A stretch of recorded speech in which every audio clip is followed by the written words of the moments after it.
Kebenaran tentang perang. Rumus pengetahuan sama dengan pengalaman kali sensitivitas telah mengubah tidak hanya budaya populer kita, tetapi juga persepsi kita tentang masalah-masalah berat seperti perang. Nyaris sepanjang sejarah, ketika orang ingin tahu apakah sebuah perang tertentu adil, mereka bertanya kepada Tuhan, mereka bertanya pada kitab suci, dan mereka bertanya kepada raja-raja, kaum bangsawan, dan para pendeta. Sedikit yang peduli pada opini dan pengalaman tentara biasa atau penduduk sipil biasa. Narasi perang seperti yang ditulis oleh Homer, Virgil, Shakespeare fokus pada aksi-aksi kaisar, para jenderal, dan pahlawan-pahlawan terkemuka, dan meskipun kisah-kisah itu tidak menyembunyikan penderitaan dari perang, porsi menu lengkap kejayaan dan heroisme sudah lebih dari mengimbangi bagian itu. Tentara-tentara biasa muncul kalau tidak sebagai tumpukan mayat yang dibantai sosok Goliat, pasti jadi massa yang berkerumun mengangkut Daud di atas pundak mereka. Lihat misalnya lukisan pertempuran Breitenfeld yang terjadi pada 17 September 1931. Sang penulis Jean-Jacques Walter mengagungkan Raja Gustav Adolf dari Swedia yang memimpin angkatan perang hari itu meraih kemenangan menentukan. Gustav Adolf menjulang di atas ajang pertempuran seakan-akan dia adalah dewa perang. Orang mendapat kesan bahwa raja mengendalikan pertempuran seperti seorang pemain catur yang menggerakkan bidak-bidak. Bidak-bidak itu sendiri sebagian besar adalah sosok-sosok generik atau titik-titik mungil di latar belakang. Walter tidak tertarik pada bagaimana perasaan para tentara yang dikerahkan lari, dibunuh, atau mati. Mereka adalah sebuah kumpulan tanpa wajah. Bahkan ketika para pelukis fokus pada pertempuran itu sendiri, bukan pada panglimanya, mereka masih melihatnya dari atas dan jauh lebih peduli pada manuver-manuver kolektif ketimbang pada perasaan-perasaan personal. Ambil contoh lukisan Peter Snyders tentang pertempuran Gunung Putih pada November 1620. Lukisan itu menggambarkan kemenangan Katolik yang gegap gempita dalam perang 30 tahun atas para pemberontak sesat Protestan. Snyders ingin mengenang kemenangan ini dengan berjuang keras merekam berbagai formasi, manuver, dan gerakan tentara. Anda bisa dengan mudah mengidentifikasi kesatuan-kesatuan yang berbeda, persenjataan mereka, dan posisi-posisi mereka dalam barisan pertempuran. Snyders kurang memberi perhatian pada pengalaman dan perasaan para tentara biasa. Seperti Jean-Jacques Walter, dia membuat kita melihat pertempuran dari titik pandang Olimpia yang menguntungkan para dewa dan raja dan memberi kita kesan bahwa perang itu adalah sebuah papan catur raksasa. Jika Anda perhatikan lebih dekat, mungkin Anda membutuhkan kaca pembesar. Anda menyadari bahwa pertempuran Gunung Putih agak lebih rumit ketimbang sebuah papan catur.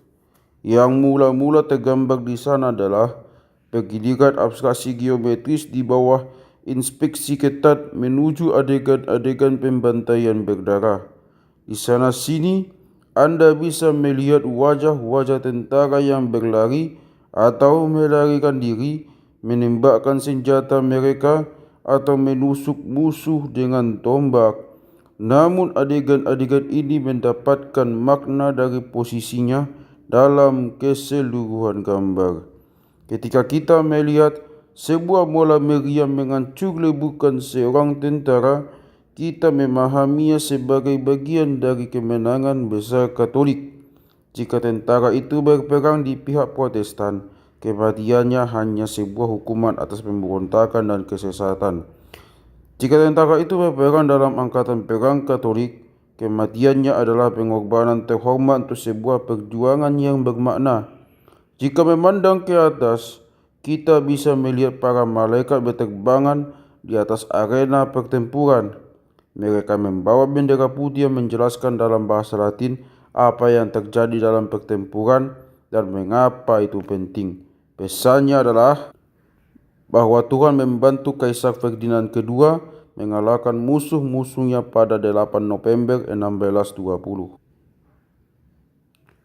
Selama ribuan tahun, ketika orang melihat perang, mereka melihat para dewa, kaisar, jenderal, dan pahlawan besar. Namun dalam 2 abad terakhir, para raja dan jenderal semakin tersingkirkan dan cahaya redup beralih ke tentara biasa dan pengalaman-pengalamannya. Novel-novel perang seperti All Quiet on the West Front dan film-film seperti Platoon dimulai dengan prajurit berseragam hijau yang tahu sedikit tentang dirinya dan dunia, tetapi membawa beban berat, harapan, dan ilusi. Dia percaya bahwa perang adalah mulia, perjuangannya adalah adil, dan jenderal adalah seorang jenius. Dalam beberapa pekan perang, dalam lumpur, darah, dan bau anyir kematian, membuyarkan ilusi-ilusinya satu demi satu. Jika dia selamat, prajurit yang tadinya naif akan meninggalkan perang sebagai seorang kesatria yang lebih bijaksana, yang tidak lagi mempercayai klise-klise dan ideal-ideal yang dijajakan oleh para guru, pembuat film, dan politisi yang fasih. Secara paradoks, narasi ini telah menjadi begitu berpengaruh sehingga kini dituturkan lagi dan lagi, bahkan oleh para guru, pembuat film, dan politisi yang fasih. Perang tidaklah seperti yang Anda tonton di bioskop. Begitu peringatan dalam sejumlah mahakarya Hollywood seperti Apocalypse Now, Full Metal Jacket, dan Black Hawk Down diabadikan dalam seluloida, prosa atau puisi. Ungkapan perasaan-perasaan orang biasa dalam kerutuan telah menjadi otoritas tertinggi atas perang, yang setiap orang mulai belajar untuk menghargainya. Seperti terungkap dalam kelakar, berapa banyak orang vet Vietnam yang dibutuhkan untuk mengganti sebuah bolam. Kalian tidak akan tahu, kalian dulu tidak di sana. Para pelukis juga kehilangan minat pada para jenderal di atas punggung kuda dan manuver-manuver taktis. Mereka lebih suka berusaha menggambarkan bagaimana perasaan tentara biasa. Lihat kembali pertempuran Breitenfeld dan pertempuran Gunung Putih. Kini perhatikan 2 gambar berikut ini. Keduanya dipandang sebagai mahakarya seni perang abad ke-20, The War, The Creek, karya Otto Dix, dan That 2000 Yards Stare, karya Tom Lea. Dix menjadi seorang sersan dalam angkatan perang Jerman saat Perang Dunia Pertama. Lea meliput pertempuran Pulau Peleliu pada 1944 untuk majalah Life. Kalau Walter dan Sneyers memandang perang sebagai fenomena militer dan politik, serta ingin kita tahu apa yang terjadi dalam pertempuran tertentu, Dix dan Lea memandang perang sebagai suatu fenomena emosional dan ingin kita tahu bagaimana rasanya. Mereka tidak peduli soal kejeniusan para jenderal atau tentara atau tentang detail taktik pertempuran. Tentara Dix mungkin ada di Verdun, Brest, atau Somme, tak terlalu penting karena di mana-mana perang adalah neraka. Tentara Lea kebetulan saja seorang prajurit Amerika di Peleliu, tetapi Anda pasti bisa menyaksikan tatapan yang sama dari jarak 2000 meter pada wajah seorang tentara Jepang di Iwo Jima, seorang tentara Jerman di Stalingrad, atau seorang tentara Inggris di Dunkirk.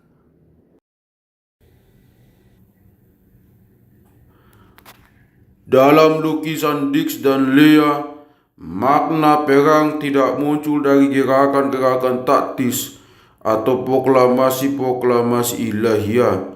Jika Anda ingin memahami perang, jangan melihat jenderal di puncak bukit atau para malaikat di langit. Namun, lihatlah langsung ke kedua mata tentara biasa. Dalam lukisan Lea, tatapan nanar tentara yang trauma membuka sebuah jendela ke kebenaran menyakitkan dari perang. Dalam lukisan Dix, kebenaran itu begitu tak tertanggungkan sehingga sebagian pasti sembunyikan di balik masker gas. Tak ada malaikat yang terbang di atas medan tempur, hanya sesosok mayat membusuk yang menjuntai dari sebuah kasok yang hancur dan tudingan satu jari yang mendakwa. Dengan demikian, seniman seperti Dix dan Lea membantu membalik hierarki tradisional perang. Banyak perang dalam masa-masa sebelumnya sudah barang tentu sama mengerikannya dengan perang abad ke-20. Namun sampai hari ini, bahkan pengalaman-pengalaman mengerikan ditempatkan dalam sebuah konteks yang lebih luas yang memberinya makna positif. Perang memang bisa menjadi neraka, tetapi perang juga menjadi gerbang menuju surga. Seorang tentara Katolik yang berperang dalam pertempuran Gunung Putih bisa berkata pada diri sendiri, "Benar, saya menderita." Namun, Paus dan Kaisar berkata bahwa kita berperang untuk kebaikan, jadi penderitaan saya ada artinya. Ortodoks menggunakan jenis logika yang berseberangan. Dia melihat pengalaman personel sebagai sumber segala makna sehingga alur berpikirnya menjadi, saya menderita dan ini buruk, karena itu seluruh perang adalah buruk. Jika kaisar dan kependetaan tetap mendukung perang ini, mereka pasti salah.